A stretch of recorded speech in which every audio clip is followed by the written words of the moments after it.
Hey, hey, hey, party people. It's Brandi and Cesley, and we're back with Blooming Through Faith, the podcast that helps you grow and bloom in your mindset, lifestyle, health, and wealth. We want you to know that you are capable, beautiful, and worthy. So today, Grow Girls, we are going to talk about burnout, okay? And we want to say something that might feel a little uncomfortable to start. But a lot of our burnout is not because God asked too much of us. A lot of our burnout is because we picked things up that God never gave us to carry. I'm going to say that again. A lot of our burnout is because we picked up things that God never gave us to carry. Okay. So then we're overwhelmed, we're anxious, we're exhausted, and we're asking God to fix something that we built.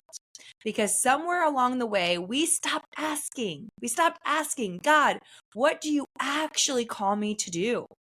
And we started asking, what should I do next? Okay.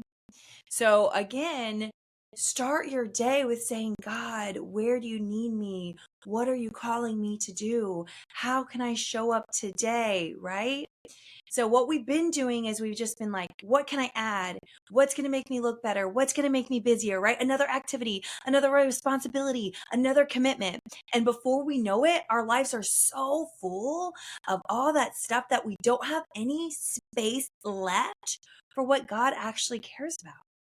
So today, we're going to talk honestly about burnout, what causes it, what it reveals, and how we start putting down the things God never asked us to carry, okay?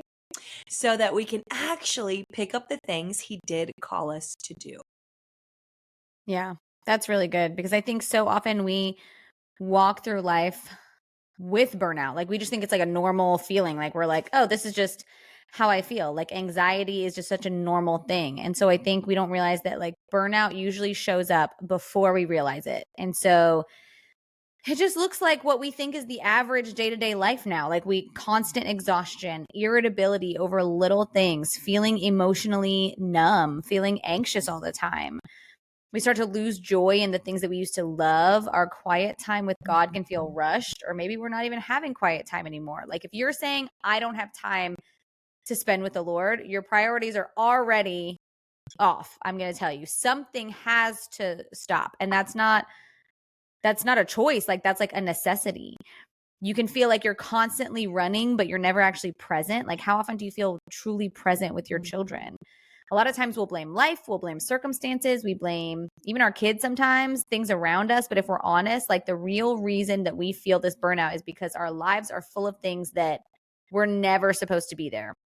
And I know that sounds harsh, and it might sound for you, if you're like really feeling burnout, this might sound like, whoa, that was convicting. But I want to just talk about like the Martha problem, which is there's this moment in the Bible that perfectly captures this. And so Jesus is visiting Martha and Mary, and Martha is busy, right? Like she's working, she's preparing, she's serving. Jesus is in her home. Like, what would you be doing? What would you be thinking? Like, am I good enough? Am I doing enough? Right? And Mary is sitting at Jesus' feet. And Martha gets frustrated at Mary and says, Jesus, tell her to help me. Like, looking at Mary going, she's not doing anything. Like, I'm doing everything here to try and make this great for you. And Jesus says something to her that should stop every single one of us in our tracks, because he tells Martha, you're worried and upset about many things, but only one thing is needed. Like, we a lot of times put us in this position of Martha where we think that the doing of things is how we honor the Lord. And I have to do this to be a good mom. I have to do this to be a good wife. I have to do this to be a good business owner, or a good employee, or a good whatever, a good friend. Like Martha was really good at doing things, but she was so committed to the busyness of that she couldn't even be present in that moment. And she almost missed this moment with Jesus. And I think if we're going to be honest with ourselves, we live like this. Like we're serving, we're working, we're managing, organizing, we're running our homes, we're driving kids around, we're showing up to every event. And in the middle of all that, like our hearts are tired, our spirits are tired, and our relationship with God has been squeezed into these margins.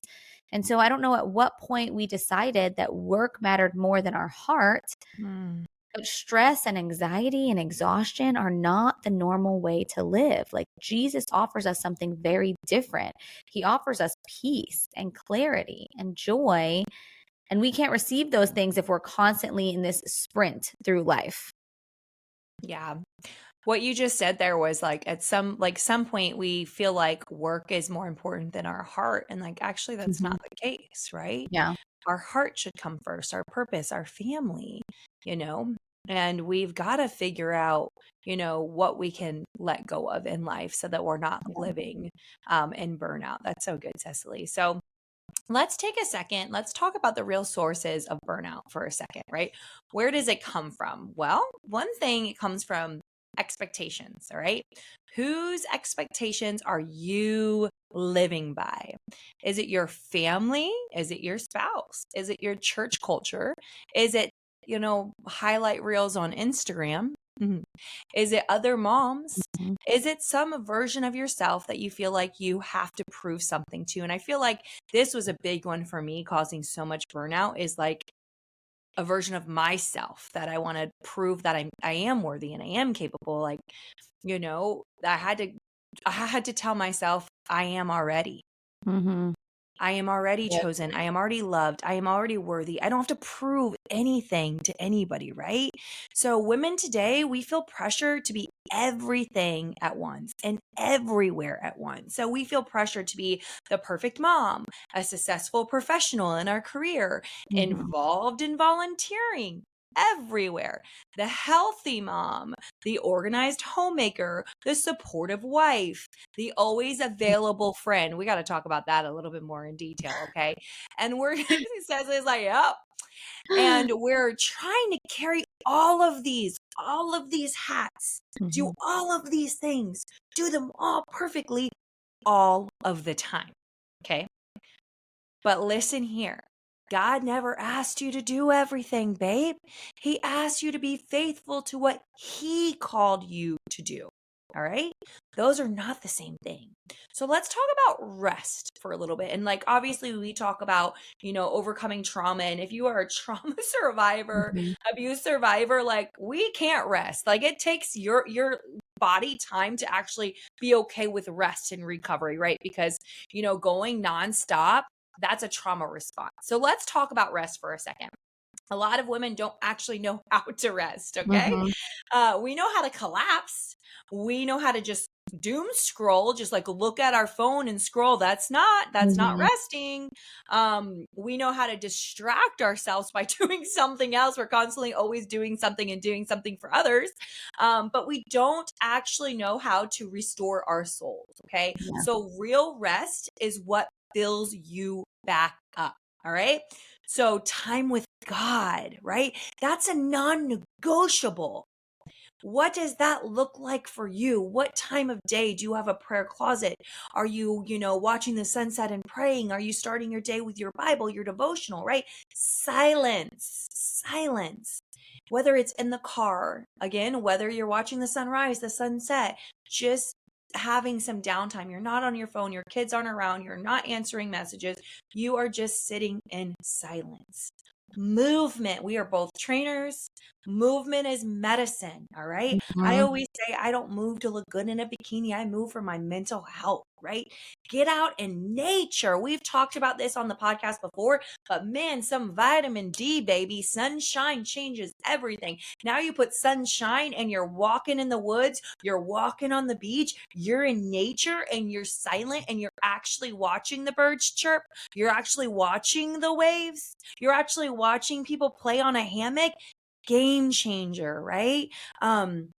Maybe it's prayer, like we talked about, reading, laughter, connection with people who bring life into your spirit. I actually sent Cecily a message earlier today and I was like, thank you for being you. Thank you for being one of the people that fills my cup that I can go to, that we're growing and healing alongside, that literally connects with my spirit. Mhm. So make sure you have those people and you're spending more time with them, right? We've already talked about energy vampires. That's one of my favorite episodes that we have. There are those people that are going to suck the energy out of us, but we Mhm. need to make sure that we're spending more time with the people who recharge us. Okay. So if you're constantly pouring out, but nothing is filling you back up, burnout is inevitable. Like, it's going to happen. All right. Yeah. Even Jesus stepped away from crowds. Even Jesus rested. So why do we think we're supposed to live at this pace when he never did? And I am, getting into my Bible, I am reading more. And the more that I read, I'm like, you must rest. Your crops Mhm. must rest. You must rest. There is a day of rest. Rest Mhm. is so important. Yeah. It's so good. And I think that's the thing, is the more that we actually look at what God tells us to do, it really is so opposite of everything we think we're supposed to do. And I don't think that's an accident. Like, I think the enemy's greatest trick is just making us believe that all of this is normal and having us ignore God's word. Like, God calls us to listen to him, to lean into him, to rest. I mean, he doesn't teach us that doing more is better for us, right? He teaches us that doing more just means that we're operating outside of what he has called us to do. So, like, here's the hard truth, is that some of us have built lives that don't fit inside reality, right? We want to be the mom that looks like the Instagram mom on TV. Well, that's probably the one main source of income that Instagram mom has. They probably spend all day, every day making these reels, making sure that their house looks like this. You have no idea. Like, that doesn't fit inside the reality of you and what your life looks like. We have more commitments than our time allows, right? If I have 24 hours in a day, I can't give 24 hours away. I just can't do that. I don't have the energy to do that.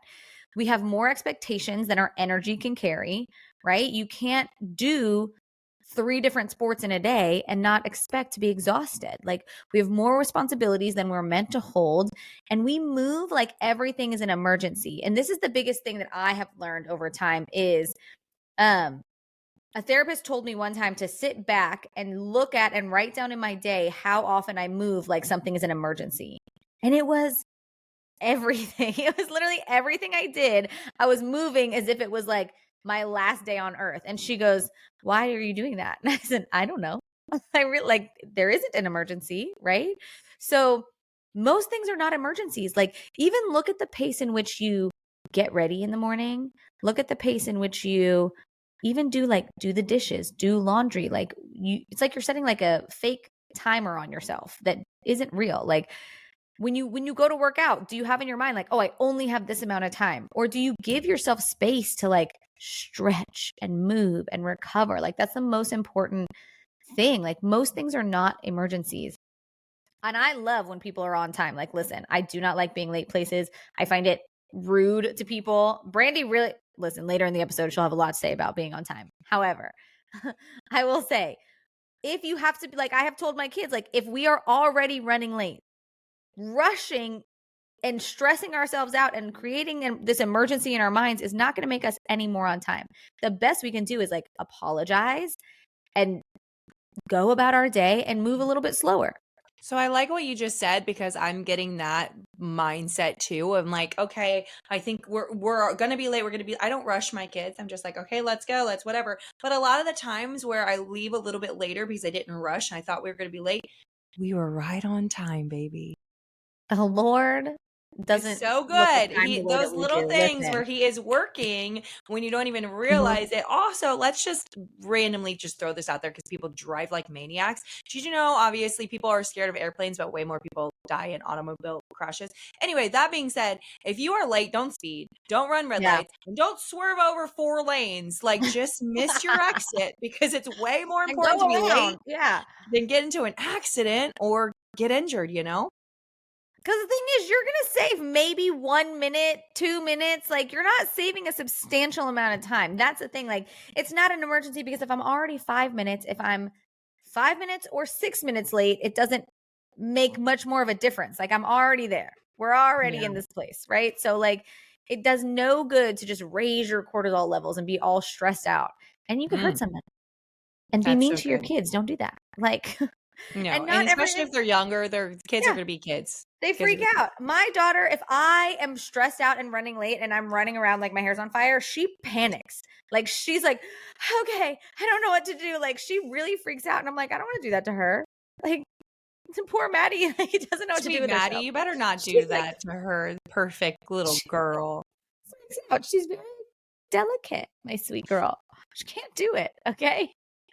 All right. Not every invitation needs a yes. Not every opportunity needs to be taken. Like, not every season needs to be full. I feel like when we don't have enough going on, we think that somehow we're less than. We're less of a mom if our kid's not in every sport. Is your kid going to be a professional basketball, football, and baseball player? No? Then it's okay if they miss a season or two. Like, I was just telling Brandi before we jumped on this podcast, we do not do sports during the summer. We don't do sports. We don't do dance. We don't do gymnastics because the summertime, I want to be able to get up anytime and say, you know what? Let's go camping. Let's take a day trip. Let's go here. Like, it's just not a season that we want to be busy. It's not going to affect their ability to become professional athletes, should that be the desire, which probably will not, right? Like, I don't know. Sometimes wisdom just looks like slowing down a little bit, okay? Because when you create a yes, you're creating a no somewhere else, okay? So it doesn't matter whether you realize that or not. If you say yes to everything, even the mediocre things, you're saying no to something else every single time. So every event, every sports season, every volunteer opportunity, every social gathering, you're saying no to more time at home, more peace. Sometimes it's time with God. Can I meet somebody for coffee at 7 a.m.? Probably not, because that cuts into my time with God. So I have to say no so I can say yes to the Lord. Your presence with your family. Can you make every dinner out that people invite you to? No. You have to take into account your emotional health. And sometimes that's the most spiritual word you can learn is no. I love that. And I know we say this often, but no is a complete sentence. Sorry, my kids are coming out because why wouldn't they? No is a complete sentence. And I'm actually learning that because, I've had to say no to being on some calls in the evening because the boys both are in a stage where they need each of us to sleep with them. And so I was trying to struggle and do like, hey, I'm going to get the kids to sleep and then jump on a call. And I just had to tell my team, I'm like, hey, evenings are not, I can't do evening calls in this stage of my life. And it made me feel so much better, right? One of my girlfriends, love her so much. She sent a message to me and another girlfriend about going to see a movie. And it was 10 p.m. at night. And I said, okay, well, Absolutely. I know. I said, I love you very, very, very much. And because I love you so much, I'll think about it. But I'm probably gearing towards no because that's past my bedtime, right? And I'm not a bad person. Not every invitation, like Cecily says, is going to be a yes. You cannot do it all. You have to be mindful, all right? So let's talk about that now. So let's talk about making room for the right yes, right? And we want to be really, really clear about something. This conversation about burnout is not permission to withdraw from the things God actually calls you to do. All right. Scripture is clear. We are called to love people, serve people, build community, show hospitality, disciple others, steward relationships, and those things matter deeply to God. All right. But the question is this. Are we too busy with everything else to actually do those things well? Think about that for a second. Are we too busy with everything else to actually do those things well, right? So if you're meeting up with somebody, you're doing a mentorship, session, are we running like, oh, we have 30 minutes and then now we're running to something else and then we're running to something else? Or do you give yourself enough time to be there and to be fully present with that person, right? Are we running from activity to activity? Like I just said, nonstop. Cecily said about sports. Like I will tell you, I done messed up. I done triple booked Troy for next week and I'm already regretting it. Okay. He's excited. I am not. He's got football, baseball, and CrossFit. All right. Yes, I did say CrossFit. They have CrossFit kids. I thought they were going to be like lifting heavy things and they're like jumping and doing jumping jacks and push-ups. And I was like, we could have done that at my house. Why am I driving here and paying you for this? But anywho's, I digress. Fun. They like it. Yeah, they do like it. He's excited. Okay. And the things that matter most to God, the people, the relationships, Those are the things that are getting squeezed out because we're filling our time with all these other activities, all these other things. Not because God asked too much, but because we said yes to too many things to look good on paper. We said yes to too many things to look good on paper, right? We said yes to that call. We said yes to that dinner. We said yes to this because we are people pleasing. Who do we need to please? God. We Yeah. don't need to please Aunt Linda, Uncle Joe, your sister, that's not what we're called to do, Yeah. right? All right? Just like Cesley said, our kids don't need to be in a million sports. So sorry, I'm a bad example though of what I just talked about is happening next week, but that's not typical. And That's also, not we don't need typical. it's not typical, but we don't need 5 jobs. I always tell people, like, what are you called to do? What is your purpose? I could never say yes to something that's not aligned with my heart and my values. Somebody could say, Brandi, sell this jewelry or this Tupperware, these tires. You're going to make $1 million. I'd be, okay, homegirl, keep your million. Okay. Because that's not what I'm here to, live a life of purpose on purpose. And that's to impact lives and help people. So I'm only saying yes to opportunities that align with that and generally help people, right? We don't need to be in 10 different clubs. All right. We don't have to say yes to, you can be the Venmo mom. You don't have to be the one who always says yes to teacher and helping and volunteering. I'm sorry. I am like a sports mom and I'll say yes to that. But as far as like the teachers, I will give them money. I will donate. Yeah. I just donated to Cecily. This is actually a reel that somebody sent to me, which is hilarious. So there is like a charity event basically at our school to collect money, and it's to collect money for our school that we already pay for.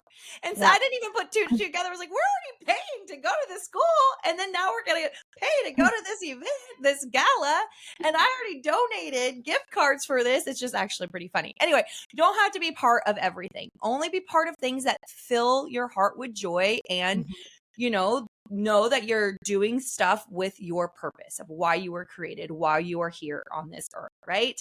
More activity does not equal more purpose. More activity does not equal more purpose. More activity does not equal more purpose, okay? Sometimes the reason you don't have space for the vision God gave you is because your life is full of things that you gave yourself. And in order to pick up the things God called you to do, you have to be willing to put some of the other things down.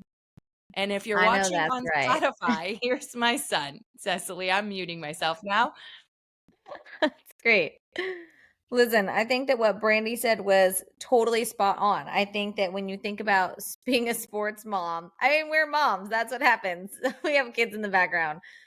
But she loves being the sports mom. So she has to say no to the school things. Every no equals a yes. Every yes equals a no. So you have to sit with the hard question. Like when we are the busiest, we tend to put down the thing that God actually gave us the vision for. So here's a question I want you to just sit with this week, right? So sit with this question. What do I want my life to look like? Not the version that culture told you to look like. Not like, I want to look like these moms on Instagram. I want to look like this mom or that mom. No, not the version that makes you look impressive. The version that actually aligns with the life God is asking you to build.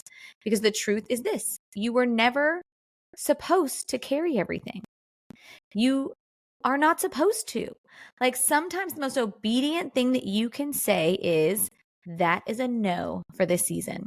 Say no to the extra commitment, say no to the pressure, say no to the comparison, right? Because a lot of times we're doing these things because we're comparing ourselves with everyone else. And like I look at some moms who I'll throw something out there and be like, hey, do you guys want to go to this event or that event? My kids are older. That's easy for me to do. I don't expect a mom of toddlers or babies to be able to go and do the same things that I'm going out and doing. And they should not have that expectation of themselves. But I think we do. We think that for some reason we're like all on the same level, which is just not true, right? Because when you clear the clutter, you can make space for the things that God has actually placed on your heart. That's so good. That's so good. I also love that you said for this season. That's a no for this season. We have to respect ourselves and know that we are in different seasons of life. Like before I had kids, there was a lot more yeses. I had a lot more time, right? Things with Cecily. Now, not the same. Like things that I would love to say yes to, I cannot in this season, even when it's work related.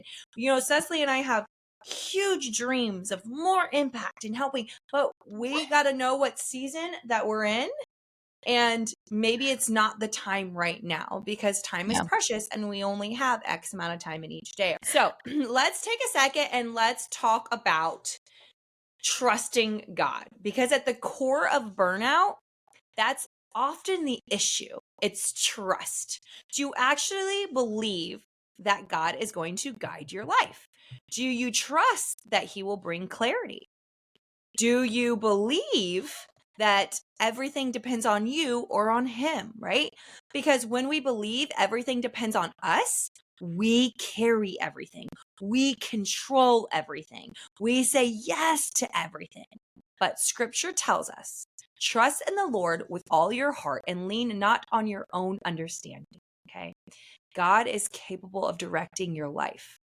You do not have to manufacture it. That's good. I do really love that, because I think we don't want to say that part out loud. Like, we don't want to say, when I feel burnt out and when I'm making all these choices, it's because I think that I am in control of everything in my life. I need to manage my life. In reality, like, we are meant to trust in the Lord with all our heart and lean not on our own understanding and ask him before we do anything. And a lot of times we're missing out on that part. We're not asking him before. So I just want to encourage you guys as we kind of close out that you are not your productivity. You are not your to-do lists. You are not even your kids' achievements. Sorry, Mom. Hate to break it to you. You are not your kids' achievements. You are not your job title. You are not your house. You are not your schedule. You are not your busyness.